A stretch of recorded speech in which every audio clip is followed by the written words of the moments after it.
Hello dear students, मत होइए परेशान, है बहुत आसान। सब्सक्राइब करें एमएच क्लासेस बाय पवन त्रिपाठी को, प्रेस करें बेल आइकन को और पाएं मैथ्स और हिंदी की सभी वीडियोस की पहली नोटिफिकेशन सबसे पहले अपने मोबाइल पे।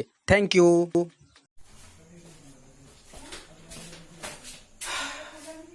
Hello dear students, my self Pawan Kumar Tripathi और स्वागत है एक बार फिर से आपका आपके अपने चैनल एमएच क्लासेस बाय पवन त्रिपाठी में। तो अभी प्यारे बच्चों, आपने पिछले वीडियोस में कक्षा 12 एनसीईआरटी सीबीएसई बोर्ड में पहले चैप्टर काव्यखंड का व्याख्यान आपने देखा और उसका व्याख्यान मैंने आपके सामने प्रस्तुत किया। आशा करता हूं कि वो वीडियो आपको पसंद आया होगा। और आज आपके सामने हम कक्षा 12 सीबीएसई एनसीईआरटी हिंदी में काव्यखंड का दूसरा चैप्टर लेकर प्रस्तुत हुए हैं और उसका संपूर्ण व्याख्यान आपके सामने प्रस्तुत करेंगे।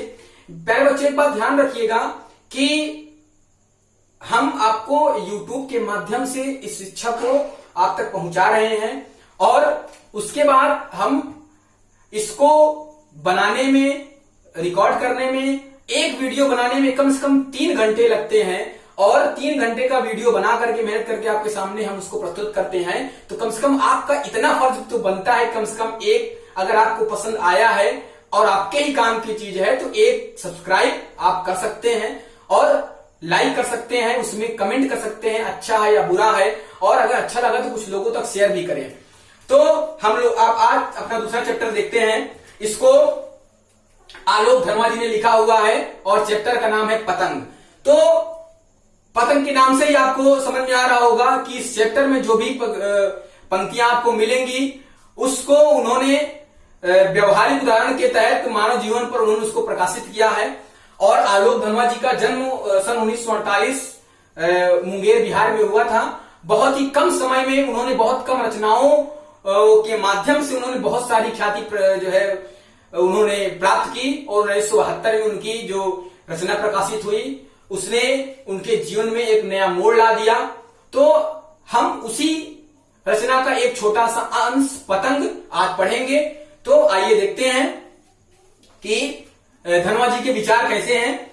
इसमें धर्मा जी कह रहे हैं कि सबसे तेज बौछारे गई, भादों गया सवेरा हुआ। आप सब जानते हैं कि जब बारिश का महीना समाप्त होता है तो उसके बाद भादों का महीना आता है। आषाढ़, उसको हिंदी में कहते हैं आषाढ़।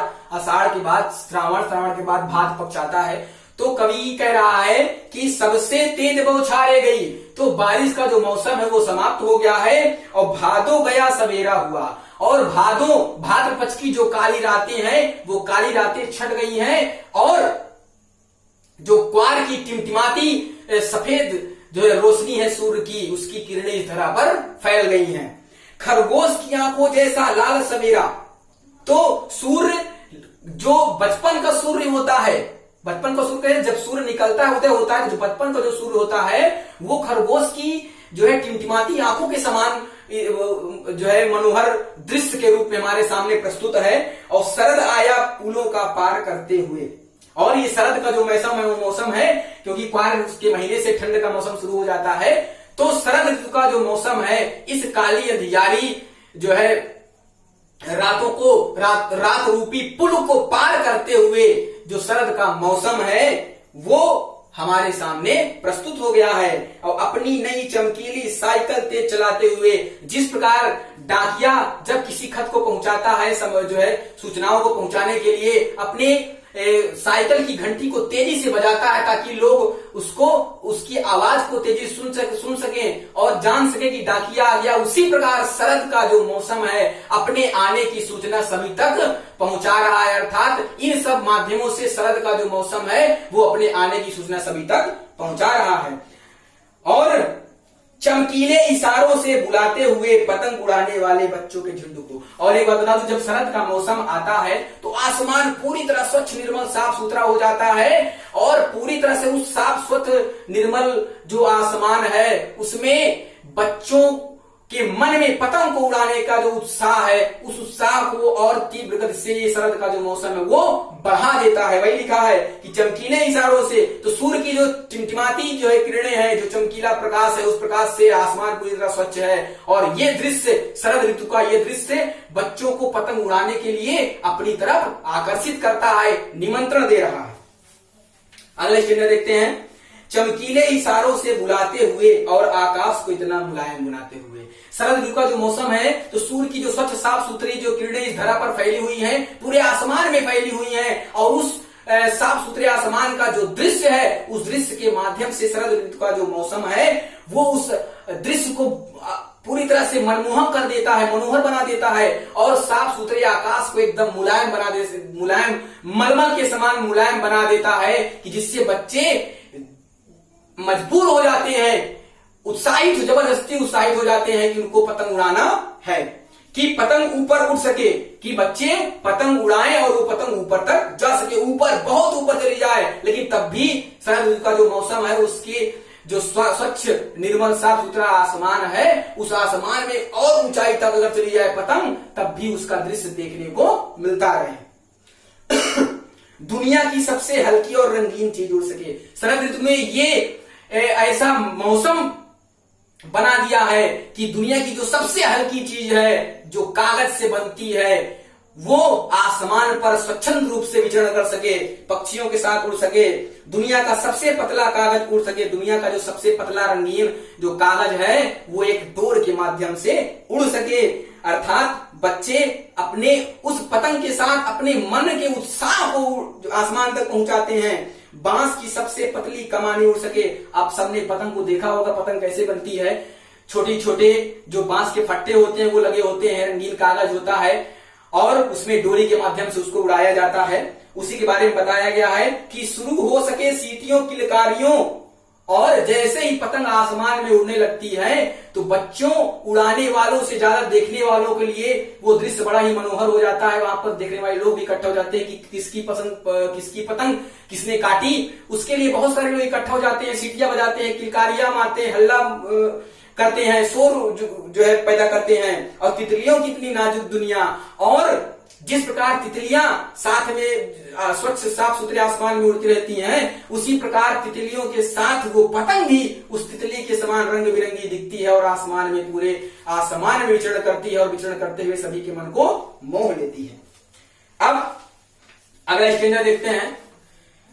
स्पीड अगर थोड़ी सी ज्यादा हो प्यारे बच्चों तो जहां समझ में ना आए उसको आप दोबारा रिवर्स करके दे सकते हैं, क्योंकि फ्लो में पढ़ाने का मजा ही दूसरा होता है। हिंदी हमारी मातृभाषा है और हिंदी को पढ़ने और पढ़ाने का अपना ही मजा है, क्योंकि हम अपने विचारों को, हम कितने भी हमारे कठिन विचार हों तो उन विचारों को हम अब जितना आसानी से, जितना सरलता से और अच्छे ढंग से हिंदी के माध्यम से सामने वाले तक पहुंचा सकते हैं, प्रस्तुत कर सकते हैं, और किसी भाषा में ऐसी दम नहीं है। इसलिए हमें हिंदी को सल्यूट करना चाहिए और हम सबका परम कर्तव्य है कि अपनी इस मातृभाषा की रक्षा करें और इसके प्रचार प्रसार में बिल्कुल भी कोताही ना करें।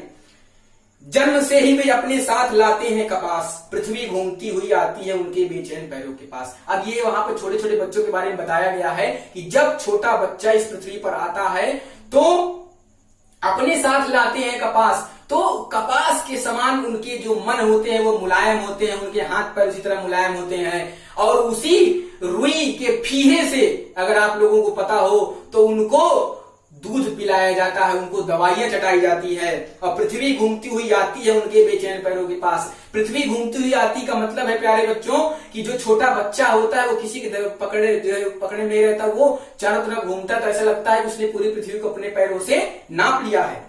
और जब वे दौड़ते हैं बेसुध होकर छतों को भी नरम बनाते हैं, और जो अपने मुलायम छोटे छोटे पैरों से छत पर दौड़ते हैं तो वो सख्त छत की जो फर्श है वो भी उनके लिए मलमल के समान मुलायम बन जाती है। वो उसको उसी के समान मुलायम समझते हैं।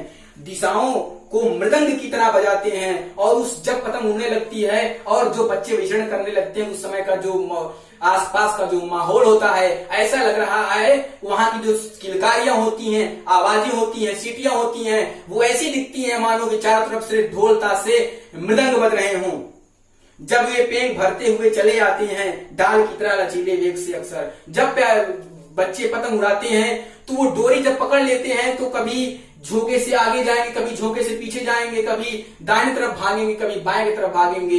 तो जिस प्रकार जब सावन के मौसम में झूले पड़ते हैं और उसको पैर के सहारे उसको तेजी से हवा भर के उसमें उसको धक्का दे करके उसकी गति को बढ़ाया जाता है, उसी प्रकार बच्चे अपने पैरों के सहारे उस डोर को एक हाथ से पकड़े हुए छत के चारों तरफ का जो उसका क्षेत्रफल है, जो मैदान है, उसमें चारों तरफ वो घूम लेते हैं और छतों के खतरनाक किनारों तक उस समय गिरने से बचाता है उन्हें। और बच्चे जब पतंग उड़ाते उड़ाते इतना बेसुध हो जाते हैं, उनको ज्ञान भी नहीं होता कि हम कहाँ जा रहे हैं, और जब वो छत के किनारे तक पहुंच जाते हैं तो उसी पतली जो डोर है पतंग की, उसी डोर के सहारे वो बचते हैं, उसी डोर के सहारे वो गिरने से बच जाते हैं। सिर्फ उनके ही रोमांचित शरीर का संगीत, पतंगों की धड़कती ऊंचाइयां उन्हें थाम लेती हैं महज एक धागे के सहारे। तो सिर्फ उनके ही रोमांचित शरीर का संगीत, तो जो उनके शरीर में उस समय का रोमांच है, उस समय का जो मनोहर दृश्य है, मन को हरने वाला जो दृश्य है, उस दृश्य के सहारे उनके अंदर जो उत्साह है, उस उत्साह रूपी संगीत के सहारे ही दिशाओं पतंगों की धड़कती ऊंचाइयां, जो पतंगे उस नीले आसमान पर ऊंचाई पर उड़ रही हैं, थाम लेती हैं महज एक धागे के सहारे। उस बच्चे को अपनी एक डोर के सहारे पकड़े रहती हैं, थामे रहती हैं, उसको गिरने नहीं देती। पतंगों के साथ साथ वे भी उड़ रहे हैं अपने रंध्रों के सहारे। उनकी जो कोशिकाएं हैं, उनके जो रुधिर कण है, अर्थात उनके जो मन के उत्साह है, मन की प्रबल इच्छाएं भी पतंग के साथ स्वच्छ साफ सुथरे नीले गगन पर ऊंचाई पर उड़ रही हैं।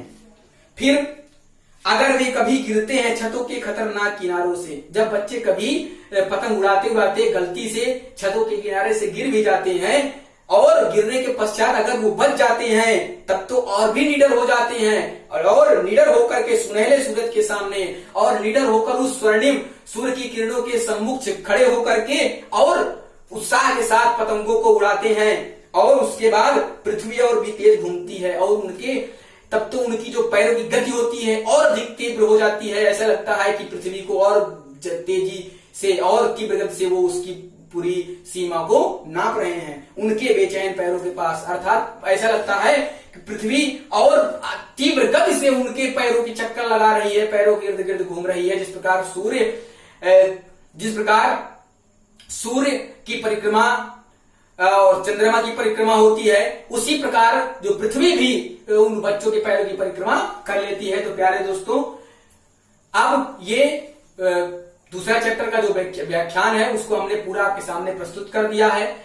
अगर आपको उसमें थोड़ी बहुत कमी समझ में आए, आप कमेंट बॉक्स में बिल्कुल कमेंट कर सकते हैं, क्योंकि इस संसार में कोई भी संपूर्ण नहीं है और कोई भी संपूर्ण ज्ञानी नहीं है। इतना कहा जा सकता है कि अपने अपने विषय की सभी के पास उतना ज्ञान है जिससे वो सामने वाले को संतुष्ट कर सके, लेकिन ऐसा इंसान कोई नहीं है जो संपूर्ण ज्ञानी हो, क्योंकि अगर संपूर्ण ज्ञान हो जाएगा तो वो फिर उसके अंदर अहंकार आ जाएगा। तो आप सब इसको अच्छे से पढ़ें, समझें और जहां पर दिक्कत परेशानी हो आप हमारे नीचे नंबर रहता है, उस नंबर पे संपर्क करें, अपनी समस्या का समाधान करें। तब तक के लिए मेरा आग्रह आपसे है कि इस वैश्विक महामारी में सरकार का सहयोग करें और ये जो सरकार ने ऑनलाइन शिक्षा व्यवस्था को शुरू किया है इस पर सहयोग करें और इसको सहयोग करके सफल बनाने में अपना बहुत बड़ा जो योगदान है उस योगदान को दें। घर पर रहें, सुरक्षित रहें, समय समय पर अपने हाथों को धोते रहें और अपने परिवार का ध्यान रखें। इस महामारी से बचने का सिर्फ और सिर्फ एक ही रास्ता है, इसकी सही जानकारी और सही बचाव। जय हिंद, जय भारत।